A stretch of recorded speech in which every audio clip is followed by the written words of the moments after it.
नमस्कार, मैं हूं शम्स ताहिर खान और आप देख रहे हैं वारदात। 94 साल पहले शहीद आजम भगत सिंह और उनके साथी बटुकेश्वर दत्त ने दिल्ली असेंबली यानी मौजूदा संसद भवन में 2 बम फेंके थे। ये बम ऐसे थे जिससे किसी को नुकसान न हो। उन दोनों का मकसद सिर्फ अंग्रेज सरकार को जगाना था। अब 94 साल बाद 13 दिसंबर 2023 को लगभग वैसी ही कहानी दोहराने की साजिश रची गई। दिल्ली पुलिस की अब तक की तफ्तीश के मुताबिक संसद भवन में घुसपैठ करने वाले और उनके साथियों का ताल्लुक भगत सिंह फैंस क्लब से है।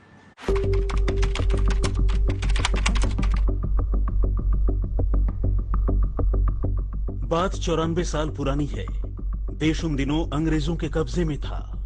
संसद की कार्यवाही चल रही थी और ट्रेड डिस्प्यूट बिल पर हुई वोटिंग के बाद सेंट्रल असेंबली के अध्यक्ष विट्ठल भाई पटेल वोटिंग का रिजल्ट बताने जा रहे थे। वो रिजल्ट बताने के लिए खड़े ही हुए कि अचानक असेंबली के बीचों बीच खाली जगह पर एक के बाद एक 2 बम आकर गिरे। जोरदार धमाका हुआ और चारों तरफ धुआं ही धुआं फैल गया। संसद में अफरा तफरी मच गई। आज की तरह तब भी संसद एक बेहद सुरक्षित जगह थी और ऐसी जगह पर हुए इन धमाकों ने हर किसी को सकते में डाल दिया।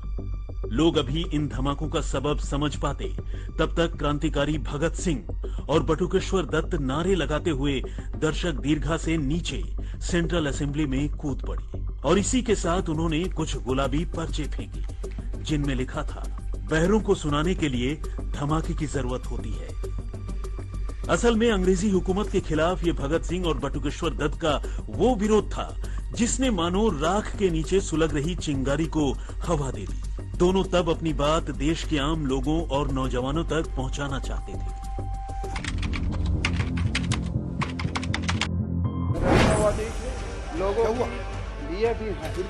मगर अब आजादी के 76 साल बाद नए नए संसद भवन में भी कुछ कुछ वैसा ही हुआ जैसा तब भगत सिंह और बटुकेश्वर दत्त के जमाने में हुआ था।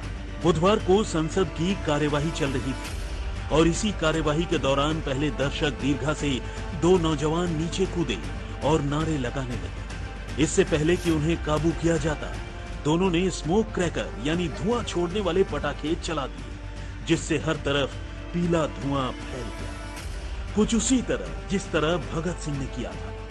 लेकिन इस विरोध प्रदर्शन की खास बात ये थी कि इस बार जहां संसद के अंदर 2 नौजवानों ने हंगामा मचाया, वहीं संसद के बाहर भी लड़का लड़की की एक जोड़ी ने स्मोक क्रैकर और नारेबाजी के जरिए लोगों का ध्यान अपनी ओर खींचने की कोशिश की। फिलहाल पुलिस ने सुरक्षा इंतजामों को धता बताकर संसद के अंदर और बाहर विरोध प्रदर्शन करने और स्मोक क्रैकर के जरिए अफरा तफरी मचाने के जुर्म में इन चारों को तो गिरफ्तार कर लिया है। मामले की तफ्तीश भी शुरू कर दी है।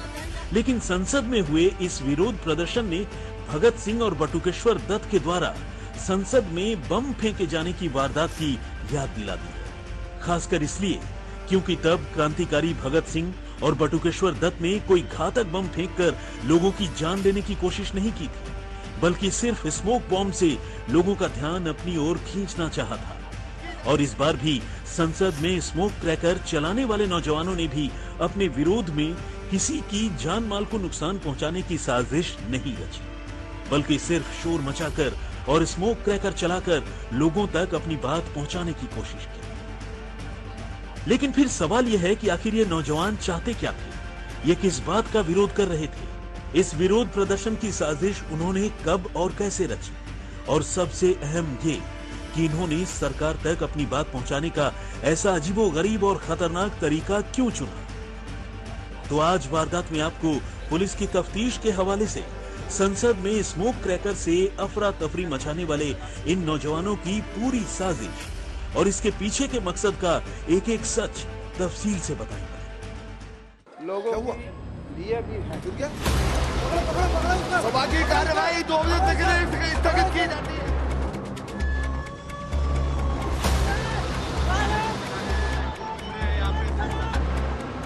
सबसे पहले तो यही जान लीजिए कि इन नौजवानों ने संसद के अंदर और बाहर जिस तरह से स्मोक क्रैकर के जरिए अपना विरोध जताने की कोशिश की, उसका भगत सिंह और बटुकेश्वर दत्त के विरोध प्रदर्शन से मिलना महज कोई इत्तेफाक नहीं है, बल्कि ये सारे के सारे लोग क्रांतिकारी भगत सिंह से बहुत ज्यादा प्रभावित थे। और उन्होंने कुछ कुछ उन्हीं बातों को ध्यान में रखकर विरोध प्रदर्शन का ये तरीका चुना था। अब तक की तफ्तीश में पुलिस को पता चला है कि ये सभी के सभी लोग सोशल मीडिया पर भगत सिंह फैंस क्लब से जुड़े थे और एक दूसरे से कनेक्टेड थे। तकरीबन 1.5 साल पहले इन्होंने मैसूर में एक मीटिंग की थी और इसके ठीक 9 महीने बाद यानी मार्च 2022 में ये सारे लोग दूसरी बार मिले और इस दूसरी मीटिंग में इन्होंने संसद पर स्मोक क्रैकर से विरोध दर्ज कराने का फैसला किया।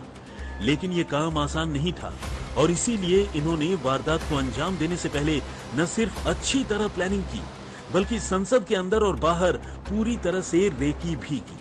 मैसूर का रहने वाला कंप्यूटर साइंस का स्टूडेंट मनोरंजन डी वहां के राजनीतिक और सामाजिक कार्यक्रमों में जाया करता था और उसने संसद के अंदर जाने के लिए किसी सांसद की मदद से एंट्री पास हासिल कर लेने की बात कही थी। दूसरी मीटिंग के बाद वो अपनी इस बात पर कायम भी रहा और मार्च के महीने में ही उसने बेंगलुरु से संसद का एंट्री पास जुगाड़ कर दिया और इसी पास को लेकर वो न सिर्फ संसद के अंदर जाने में कामयाब रहा बल्कि उसने तब अच्छी तरह से सुरक्षा व्यवस्था की रेकी भी कर ली। इसी दौरान उसे पता चल गया कि संसद में एंट्री के दौरान चेकिंग तो सख्त होती है लेकिन अक्सर सुरक्षा कर्मी लोगों के जूतों की जांच करने की जहमत नहीं उठाते। मनोरंजन के बाद सागर शर्मा ने भी संसद की रेकी की।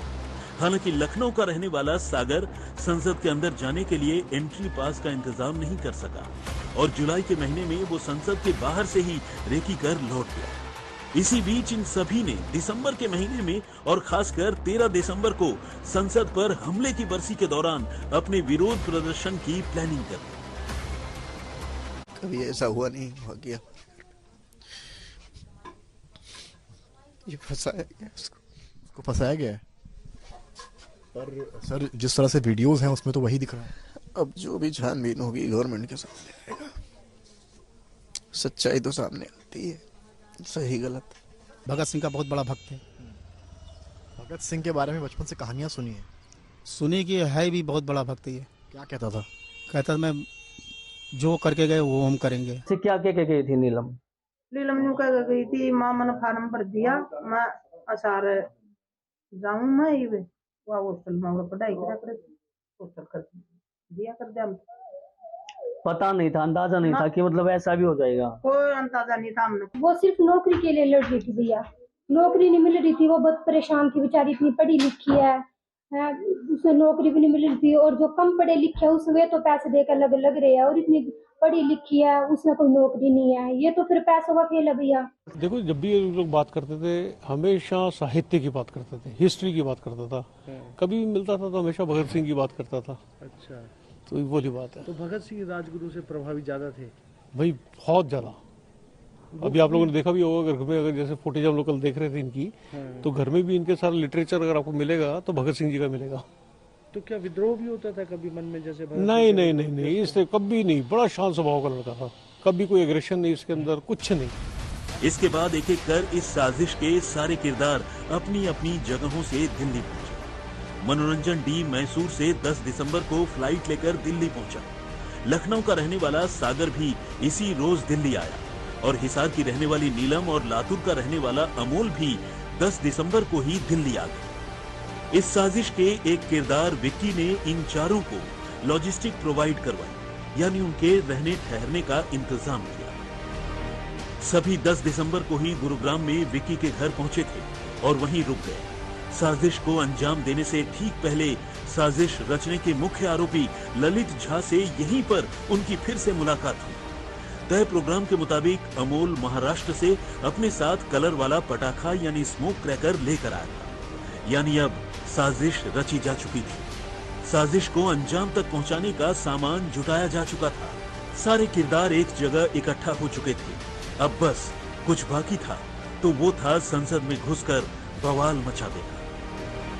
चूंकि मैसूर के रहने वाले मनोरंजन डी ने पहले ही संसद के विजिटर पास के लिए बेंगलुरु के बीजेपी सांसद प्रताप सिम्हा से बात कर रखी थी, 13 दिसंबर को वो तय प्लान के मुताबिक सुबह 9 बजे दिल्ली में महादेव रोड पर मौजूद उनके घर पहुंच गया और उनके पीए से उसने 2 लोगों के लिए विजिटर पास भी कलेक्ट कर लिया। इसके बाद सभी लोग इंडिया गेट पर इकट्ठा हुए, जहां अमोल ने स्मोक क्रैकर बांटा, दोपहर करीब 12 बजे विजिटर पास लेकर मनोरंजन और सागर बड़े आराम से संसद में दाखिल हो गए। नियम के मुताबिक सुरक्षा कर्मियों ने दोनों की गहन तलाशी ली, लेकिन उन्होंने दोनों के जूतों की तलाशी लेने की जरूरत नहीं समझी और दोनों ने बड़ी चालाकी से अपने मोजों में कलर क्रैकर छिपा लिया था। फिर तो जैसे ही दोपहर के 1 बजे संसद के दर्शक दीर्घा से दोनों नीचे कूदकर नारेबाजी करने लगे, जबकि संसद के बाहर नीलम और अमोल भी वही काम करने लगे।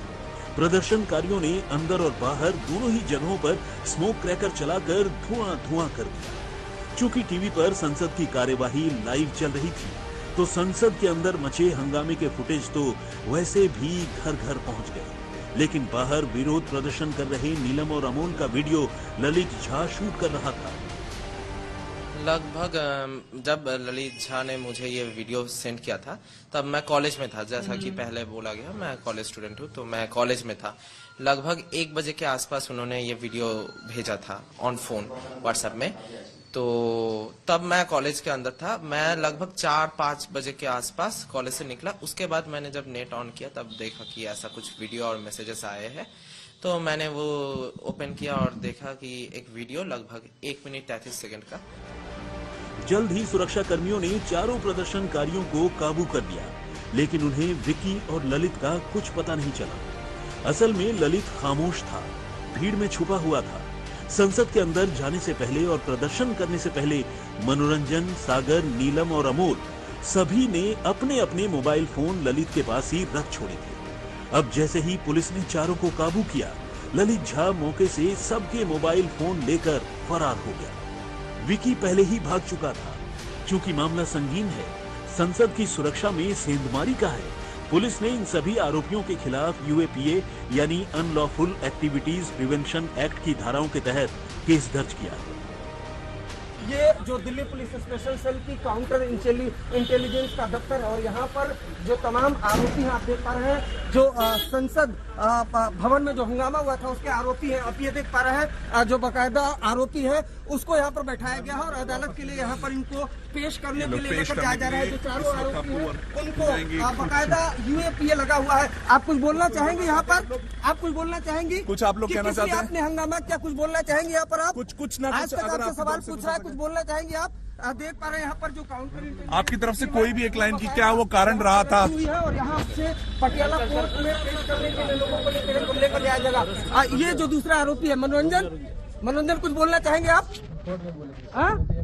कोर्ट में बोले। आप ये देख पा रहे हैं मनोरंजन है, सागर शर्मा है और बाकायदा एक्सक्लूसिव तस्वीरें आज तक इंडिया टुडे पर आप देख पा रहे हैं कि चारों आरोपियों को पटियाला कोर्ट में काउंटर इंटेलिजेंस की स्पेशल सेल की टीम लेकर रवाना हो गई है और चारों को अदालत में पेश किया जाएगा। मनोरंजन ने आज तक इंडिया टुडे से बातचीत में कहा है कि जो भी कहना है वो कोर्ट में कहेंगे। तो कुल मिलाकर अगर बात की जाए तो जो सागर है, मनोरंजन है, उसको बाकायदा जो स्पेशल सेल की काउंटर आप कुछ कहना चाहते हैं? यहाँ से रवाना हो गई है और सभी को पटियाला कोर्ट में पेश किया जाएगा। श्रेया चैटर्जी के साथ अरविंद ओझा, दिल्ली, आज तक। संसद भवन की सुरक्षा में सेंध लगाने के मामले में पकड़े गए चारों आरोपियों ने कहा है कि उनका इरादा किसी को नुकसान पहुंचाने का नहीं था, लेकिन वो किन मुद्दों का विरोध कर रहे थे और उसी विरोध के लिए उन्होंने ये कदम उठाया, ये तस्वीर अभी साफ नहीं हुई है। चारों अलग अलग मुद्दों की बात कर रहे हैं।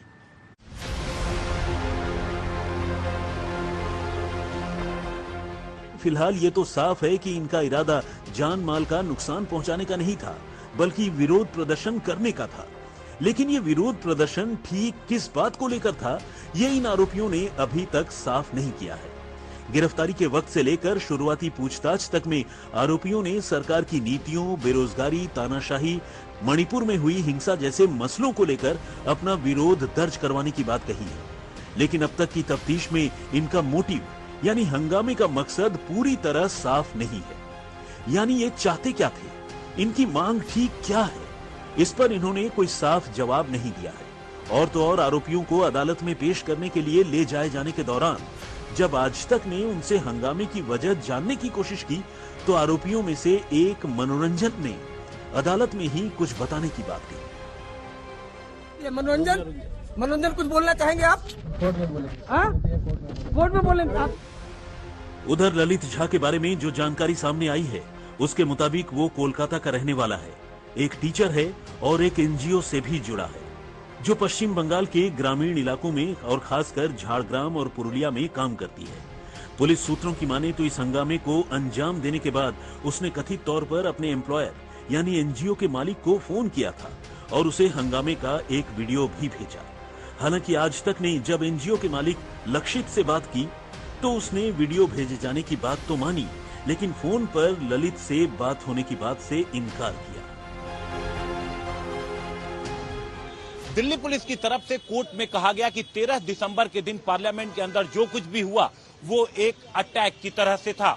पुलिस की तरफ से कोर्ट में कहा गया कि सोची समझी साजिश के तहत पार्लियामेंट में हमले के लिए 13 दिसंबर की तारीख तय की गई। इसकी साजिश कहां रची गई, इसमें कितने लोग और शामिल हैं, ये सब जानने के लिए कम से कम 15 दिनों की रिमांड की जरूरत है। हालांकि कोर्ट ने आरोपियों की फिलहाल 7 दिनों की रिमांड दी है।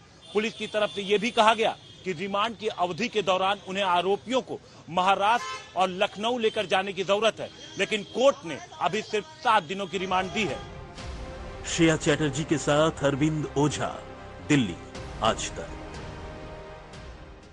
तो वारदात में फिलहाल इतना ही, मगर देश और दुनिया की बाकी खबरों के लिए आप देखते रहिए आज तक।